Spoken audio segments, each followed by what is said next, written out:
Hi, this is Matt with AppliancePartsPros.com. Today we'll be showing you how to repair your appliance.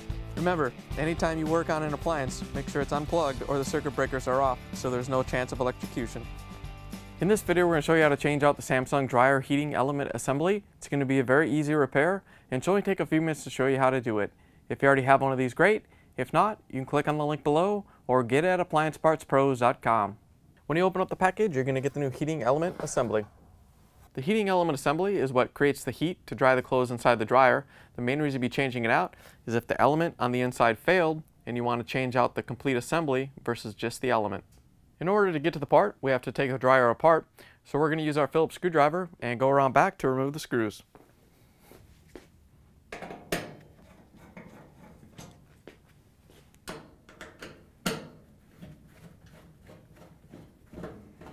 Now that we have the screws out, we can remove the top. All you have to do is pull the top back so a couple inches so it gets free of the brackets, and then you can lift it off and set it aside. Now that we have the top off, we can take the control panel off. There's a few locking tabs across the back. We're going to lift up on them to release them and then lift the panel forward.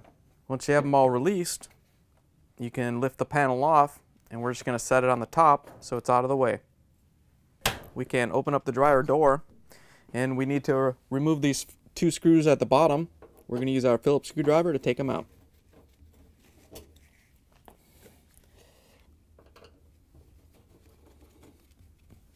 Now that we have those two screws removed, we can close the dryer door and remove the upper four screws.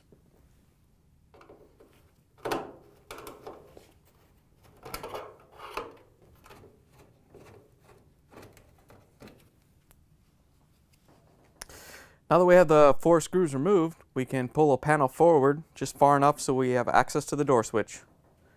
If these two tabs right here are holding your panel on, you may have to lift it up a little bit and then pull it out. Once you have the panel released, you can close the door again, and then we're just going to drop it forward enough so you can reach in and pull off the wire harness. There's no locking tab or anything on this one, so all you have to do is pull it off and let it set out of the way. Then we can lift the front panel off the three mounting brackets on the bottom of the dryer. Once you have it off, you can set it aside. Now that we have the front panel off the dryer, we can take the heater element assembly out.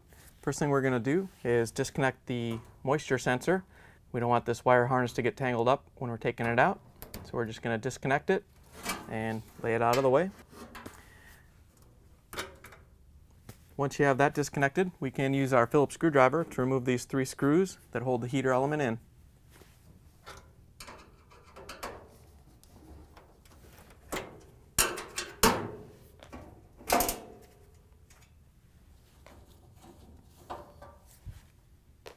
Alright, to get the heater assembly out, we're going to have to remove this lower bracket. So we're going to lift this up, and there's a locking tab right here on the front that we have to lift up, and then there's two locking tabs on the back.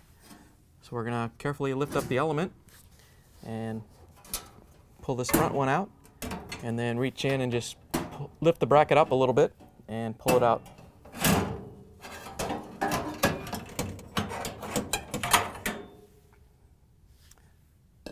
Once you have it out, you can lower the heating element assembly down and very carefully pull it out of the duct in the back and guide it out this opening. And make sure this wire harness comes out from below the lint screen duct.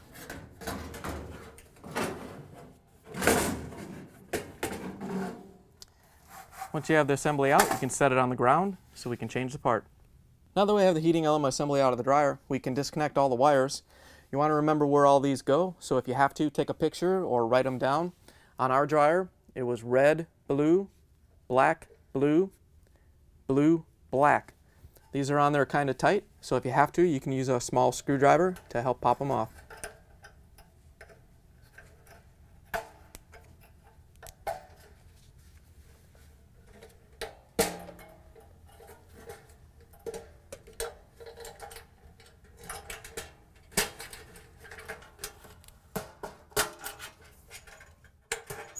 Now that you have all the wires disconnected, you can pull the heating element assembly out.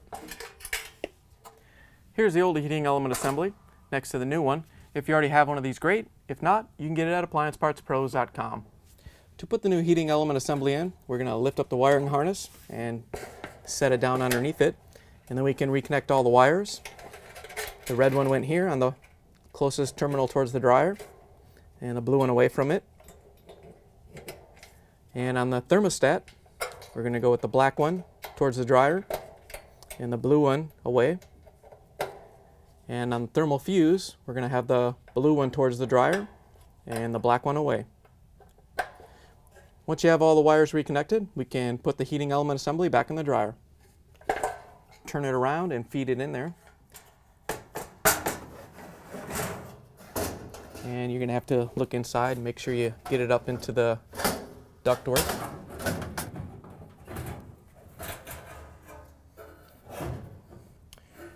Once you have it in place, it'll stand there like that. And remember, we have to put the lower bracket back on.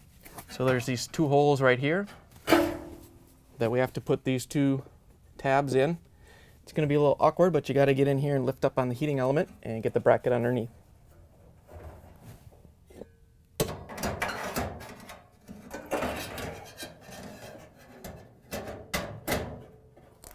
Once you have those tabs in the slots, we're going to lower the bracket down and make sure that this tab goes in its slot right there, and then set the element on top of the bracket.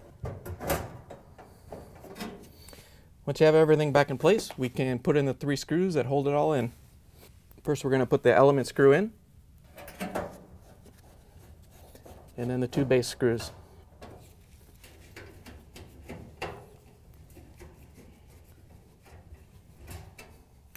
Once you have the element secure, we can reattach the moisture sensor wiring harness. All you have to do is grab both ends and plug them back together. Make sure they snap together so you get a good connection. Once you have that reconnected, we can put the rest of the dryer back together. Now we can put the front panel on the dryer. We're going to put it on the same way we took it off by setting it onto the 3 brackets across the bottom. Once you have it in place, we can lift it up so we can reconnect the door switch. To reconnect the door switch, there's no locking tab or anything on it, but you want to put this little notch right with this notch right here, and then push it all the way in so you get a good connection. Lift the front panel back up into place and make sure that little tab goes on there. With the front panel back in place, we can put these upper screws back in. We're going to use our Phillips screwdriver to put them back in.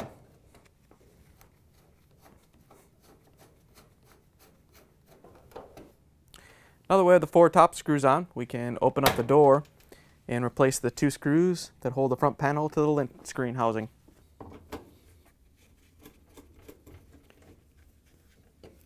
Once you have those 2 in, we can close the dryer door, and then we can go put the console back on. To put the console back on, there are these little tabs across the bottom, and we have to line them up with the little openings on the front panel.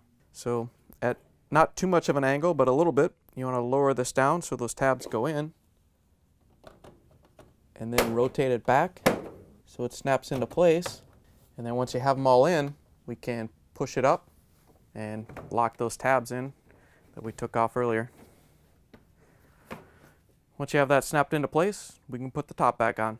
To put the top back on, we're going to set it down on top of the frame, and then we're going to push it forward so the lip right here goes underneath that bracket. Once you have it in and lined up, you can push it forward, and then we can use our Phillips screwdriver to put the screws in.